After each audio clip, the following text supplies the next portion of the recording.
It's Raj and Pablo. We're in Mumbai for the MAMI Film Festival, and there are workshops galore.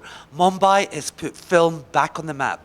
We're with two of the leading talents from the industry. They've just finished a wonderful session, a directors in conversation with the wonderful Anupma Chopra and Rajiv Masand. We're with Zoya and Shoojit. Guys, and I need to turn this way. Yes. Guys, we were listening to what was going on downstairs. Firstly, how important is it that you as directors get to interact with other aspiring directors? No, it's very important to get out there. It's very important to get feedback. It's very important to have your ear to the ground, which a lot of the time happens with the questions they ask. And the questions they ask, you realize the chasm, you know. Yes. I find it very enriching to do this. So I usually don't say no. Yeah. And Shoojit, for you? Yeah, I think she's right. It is quite enriching because when I was watching films and going to go to festivals, I had many things to ask to many filmmakers. So I think this kind of platform this interactive platform is very important for festivals, and to talk to the film students and people, at least share our experiences with them. I think that's very important. And you know, with reference to putting Mumbai on the map, what have you seen? It's the 18th year now with this festival. What have you seen in the sense of creativity and the people that you've come across, the fans that were in the audience? I have to congratulate and Smriti, Kiran Rao and Anupama Chopra. They've taken over the festival like 2 or 3 years ago, and what they've done with it has been incredible. You went in there for the opening and you were really, really proud that your city has a festival like this. It's got 100 and I don't know how many films from like 54 countries around the world, tons of premieres, tons of like Academy Award winning films, really, really amazing talent coming in like Kari Fukunaga, Jia Zhangke, Michael Dana. I mean, incredible, Christine Vachon.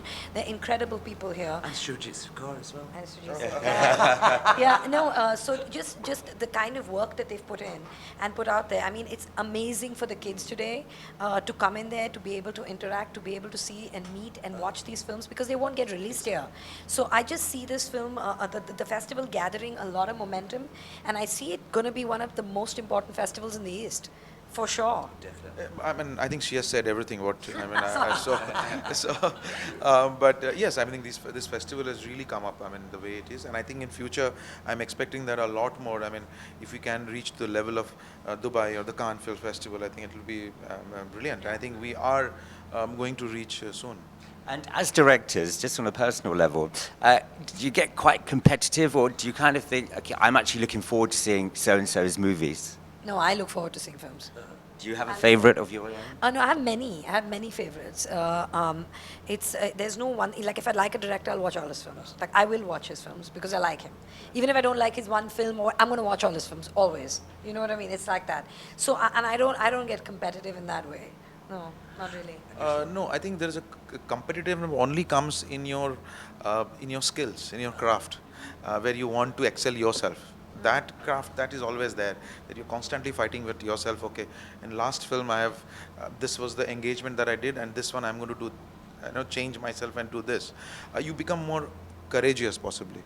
So that definitely happens. For film after film, you become more courageous, unless you fail. But I think she's right that this open camaraderie is very important. Seeing your films, like a lot of my friends is like, Anurag, Dibakar, we have all grown up in Delhi together. So we are all from the same gang, same group. So we have come up here. So I watch all films. I mean, I watched even Zoya's films, Dibakar's films, Anurag's films. So it's a very open camaraderie, I think. You've opened up the question now. What one of Zoya's films is your least favourite and your most favourite? I'm going to ask the same question, so you've got time to think. I don't think it's a right platform, but I always feel that for any director, I'm not talking about Zoya's or that, I think the first film is always so close. It's always so honest. It speaks your heart out because you are so pure there. It always. So it's not that I am not going to comment on her films at all, but I'm saying it's always that first film is always the best love that you put in. I think rest you do lots of love, but I think there's a lot of purity in the first film. Well, I actually won't be able to give an honest answer because I haven't seen Madras Cafe. But I would say Pikku from the rest that I've seen was my favorite. One thing that you mentioned, this is the final thing we're going to say. Manmohan Desai was a Midas. What is your favorite Because you film? talked about emotion and you talked about logic. Yeah, I love Amar Akbar Anthony. Yes. I love that movie. I can keep watching it. Yeah. And yourself? Do you have a favorite? Me too. I think Amar Akbar Anthony was most illogical and logical and emotional film. But I Yeah. enjoyed that film, and we have grown up watching those films. On that note, thank you for Thank you joining very Raj and much. Pablo, you guys rock. Thank Thank you. you. Thank you.